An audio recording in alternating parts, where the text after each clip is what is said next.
מירב, כמו שאת רואה, זו הלבשת שינה שלנו, מגוונת מאוד. יש אותה מבדים שונים, רובם כמובן מכותנה מלאה, בצבעים, גם פנאי, גם שינה, אבל הכל נורא נעים, את יכולה לחוץ. גם אלה? גם משהו פה?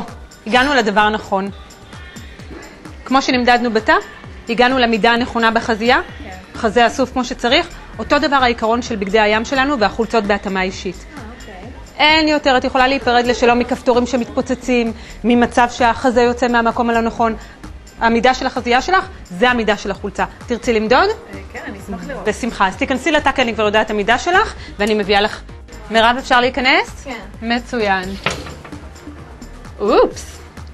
מה את אומרת? חבל על הזמן. נו, איך את מרגישה עם זה? האמת שאני מרגישה מצוין. יפה.